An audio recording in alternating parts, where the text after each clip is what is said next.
Oi, gente, voltei e hoje eu quero conversar com vocês sobre dois livros derradeiros de 2022, Vidas Secas, de Graciliano Ramos, e Relato de um Náufrago, do Gabriel Garcia Marques. Nós temos aqui dois autores extremamente importantes. O Vidas Secas é um clássico da literatura brasileira que já está aí há mais de 80 anos, fazendo muito sucesso entre os leitores. O Graciliano Ramos é um grande escritor e a gente tem o Gabriel Garcia Marques, que também tem o seu lugar, é um grande escritor. Ambos fazem muito sucesso no mundo da literatura e eu resolvi gravar um vídeo trazendo esses dois livros porque, na minha opinião, esses dois livros eles trazem conteúdos muito pertinentes.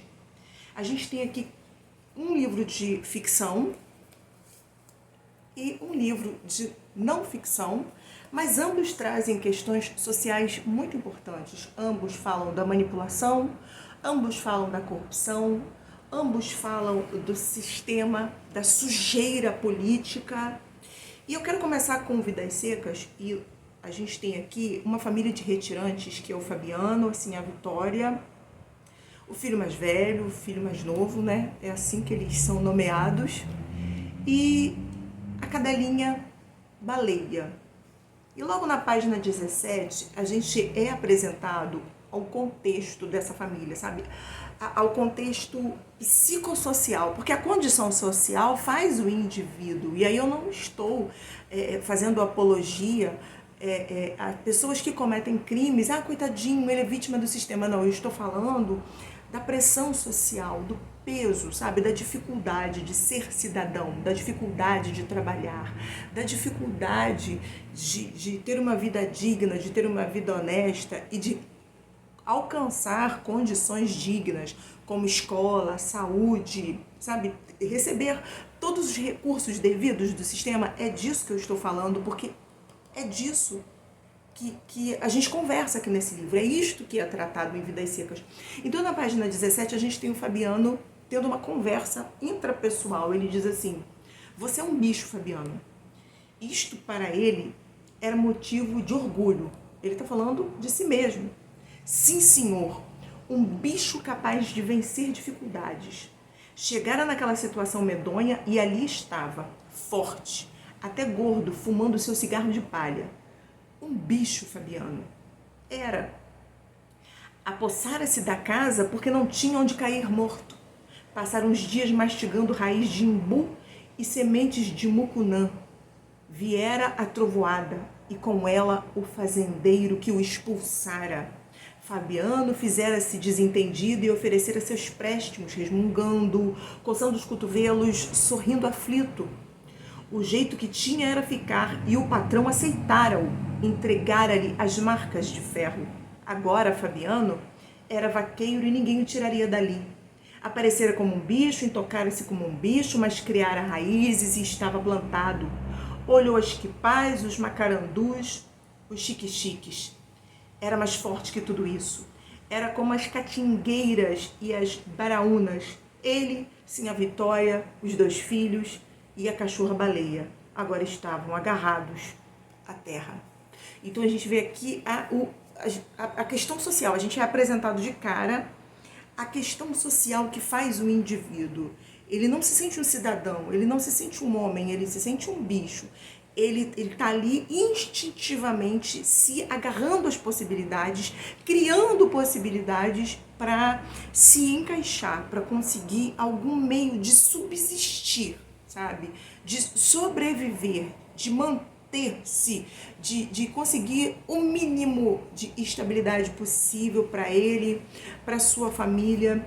Nós temos aqui nesse livro questões sobre o autoritarismo social, quando o Fabiano vai mencionar que o patrão está gritando, está mostrando autoritarismo simplesmente para dizer assim: eu sou dono, eu sou patrão, eu sou o senhor aqui, eu que mando.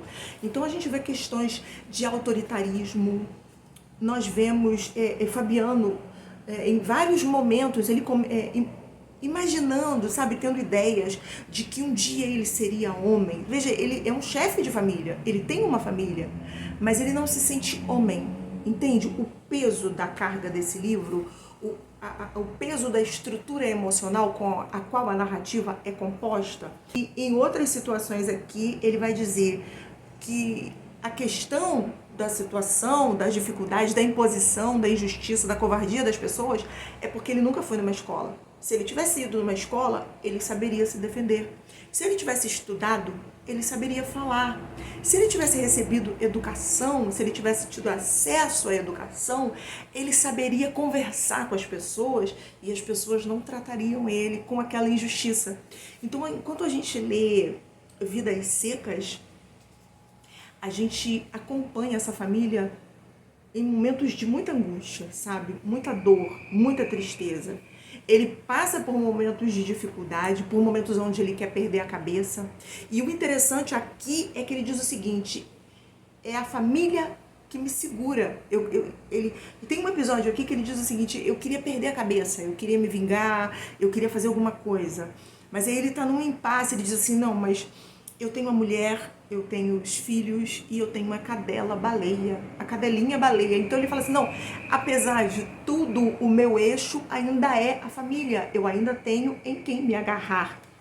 E a gente vai acompanhando essa família de retirantes e nós vamos passar aqui por cada personagem e acompanhar cada um dos seus dilemas. Porque nós seremos apresentados aqui ao menino mais novo, que ele tem profunda admiração pelo pai, ele quer se parecer com o pai, ele quer imitar o pai. Nós temos o menino mais velho que almeja, anseia por um diálogo. Ele gostaria apenas de conversar com o pai, ele gostaria de diálogo, sabe? Mas o pai, como ele mesmo vai dizer várias vezes, ele é bruto. Ele é grosso, ele é ignorante, ele não tem conhecimento, ele não tem entendimento, ele não foi ensinado. Então ele não sabe conversar com esse filho, sabe? Ele não sabe dialogar com esse filho, ele não sabe ouvir esse filho, ele não sabe lidar, por exemplo, com a admiração do filho mais novo e essa ânsia de imitá-lo, de se parecer com ele, e ele também não sabe lidar com a necessidade do filho mais velho de diálogo. E aí a gente tem assim a Vitória, gente, e eu achei assim um momento muito emocionante da narrativa, porque assim a Vitória, ela em algumas vezes aqui ela vai se lamentar e a angústia da Sinhá Vitória, a tristeza dela, foi um momento assim que mexeu muito comigo, é que ela almejava muito apenas uma cama. Pasmem, ela desejava uma cama. A página 44, a gente vê ela conjecturando: se vendesse as galinhas e a marrã. Infelizmente, a excomungada raposa tinha comido a pedrez, a mais gorda. Precisava dar uma lição nessa raposa. Ia armar o mundel junto do poleiro e quebrar um espinhaço daquela sem vergonha. Ergueu-se, foi à camarinha procurar qualquer coisa. Voltou desanimada e esquecida. Onde tinha a cabeça? Sentou-se na janela baixa da cozinha desgostosa. Venderia as galinhas e a marrã. Deixaria de comprar querosene. Inútil consultar Fabiano, que sempre se entusiasmava, arrumava projetos, mas esfriava logo. E ela franzia a testa, espantada, certa de que o marido se satisfazia com a ideia de possuir uma cama. Sim, a Vitória desejava uma cama real, de couro e sucupira, igual a de seu Tomás da Bolandeira. Então eu achei esse livro assim extremamente pertinente, extremamente importante. E é um livro assim que eu indico muito para vocês. E junto com esse livro, nós temos o Relato de um Náufrago. O Relato de um Náufrago é um livro de não ficção que traz para nós a história de 8 tripulantes do destroyer Caldas da Marinha da Colômbia que caíram na água e desapareceram durante a tormenta no mar do Caribe, e apenas um deles sobreviveu, Luiz Alexandre. Velasco, ele permaneceu 10 dias no mar, sem comer, sem beber, completamente perdido. Só que o que as pessoas não sabiam é que a história que estava sendo contada, na verdade, era um engodo. Porque por trás dessa história de que havia uma tempestade, que havia uma tormenta, e por isso o barco foi varrido pelas ondas, e a tripulação caiu ao mar e foi um acidente, meu Deus, que desgraça. Na verdade, era tudo mentira, porque quando nós lemos relatos de um náufrago, logo no início, nas primeiras páginas, nós somos apresentados a um contexto onde a Colômbia estava sob a ditadura militar e folclórica do general Gustavo Rojas Pinilla, cujas duas mais memoráveis façanhas foram uma matança de estudantes no centro da capital, quando o exército dispersou a balaços numa manifestação pacífica, e o assassinato pela polícia secreta de um número nunca estabelecido de taurófilos dominicais que vaiavam a filha do ditador na Praça de Touros. A imprensa estava censurada e o problema diário dos jornais de oposição era encontrar assuntos sem implicação política que interessassem os seus leitores. Então nós temos aqui um contexto de ditadura militar e nós temos uma questão de crime. Está acontecendo um crime. Uma carga é posta nesse navio, no destroyer Caldas, um destroyer colombiano. Uma mercadoria de contrabando é colocada nesse navio e essa tripulação recebe ordens para iniciar a viagem. Só que essa mercadoria, ela tá mal amarrada. Isso não é um spoiler, porque a gente já começa o livro já recebendo todas essas informações como um contexto do que vai acontecer, porque a gente precisa entrar na história sabendo que nós temos excesso de peso, o que impossibilita a manobra da embarcação. Então, quando o mar está agitado e a embarcação é varrida por ondas em um dia ensolarado, automaticamente essa mercadoria se desprende, parte dela se desprende, vai ao mar, porque o barco estava com excesso de mercadoria, de contrabando, então vai ao mar e junto 8 tripulantes, entre eles o Luiz Velasco. Então nós vamos observar aqui que o Alexandre, ele vai trazer para nós a perspectiva de tudo o que aconteceu desde o começo, sabe? Ele vai trazer para nós o momento em que eles caem na água, o susto e as primeiras sensações, a perspectiva de ver os seus companheiros ao mar e não poder fazer nada porque o mar estava agitado. Eles foram deixados para trás. Nós estamos falando aqui do Mar do Caribe, apesar do dia ensolarado. As autoridades receberiam a notícia de que havia uma tempestade, mas essa tempestade não aconteceu. E aí é que entra o Gabriel Garcia Marques, porque na época ele trabalhava no jornal da cidade.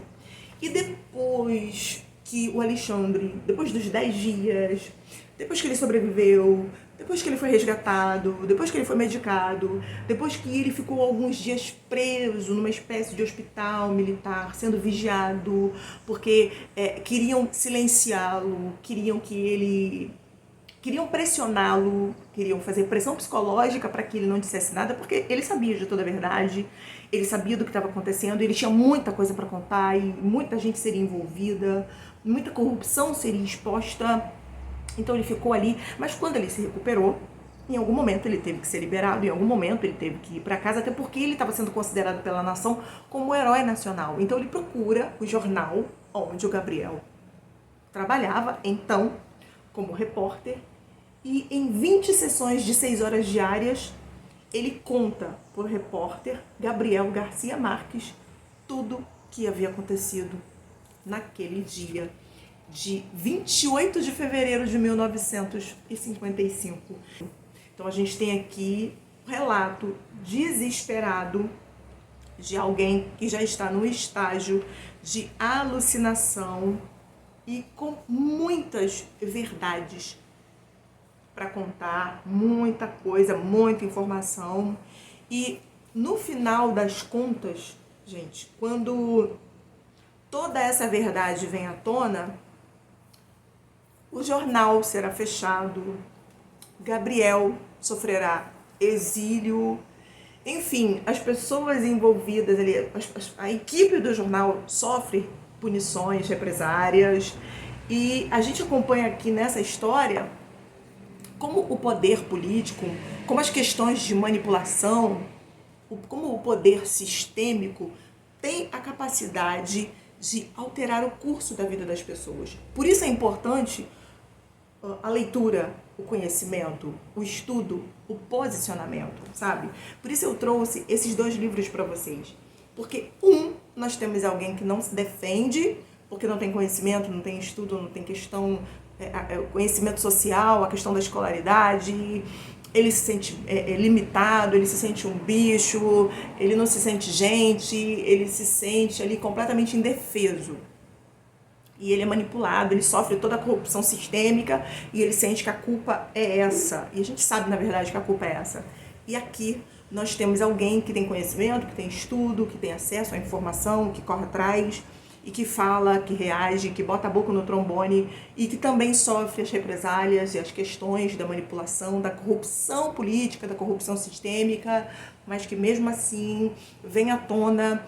E o Gabriel, apesar de toda a represália, apesar do jornal ter sido fechado, apesar dele ter sido exilado, mas nós temos essa obra magnífica, 2 livros curtíssimos, gente, são 143 páginas aqui. E o Vidas Secas, nós temos 174 páginas, porque além da história, nós temos aqui a cronologia de vida do autor, nós teremos alguns textos extras ao final dessa obra, enfim, mas são livros extremamente curtíssimos, rápidos de ler, com muita informação, com muito conteúdo relevante, importante. E como eu não tive tempo de trazer para vocês no final de 2022, tá aqui a minha super indicação é que vocês leiam Vidas Secas e Relato de um Náufrago, porque são livros, na minha opinião, extremamente importantes, relevantes e necessários. Gente, por hoje é só. Eu espero muito que vocês tenham gostado desse vídeo. Não esqueça de deixar o like. Não esqueça de deixar para mim um comentário, a sua opinião. Se você já leu, se ficou com vontade de ler. Se você leu algum livro que você também acha relevante, importante, que deveria ser leitura obrigatória, que aborda essas questões temáticas sociais, sabe? Questões políticas, questões do sistema de corrupção, etc. Se você leu alguma coisa assim, deixa aqui para mim nos comentários. Eu vou amar saber um pouquinho da opinião de vocês e receber as dicas de vocês. Lembrando que comprando qualquer coisa, gente, livro, bolsa, mochila, caderno, roupa, não importa, comprando qualquer coisa através dos meus links de associado da Amazon, você não paga nada a mais por isso e ainda ajuda o Viva Livros. Não esqueça de compartilhar esse vídeo com seus amigos que gostam de literatura de qualidade. Não esqueça de se inscrever no canal se não for inscrito. Deixa aquele like bonito, bacana aí para me ajudar. Até o próximo vídeo e viva a vida!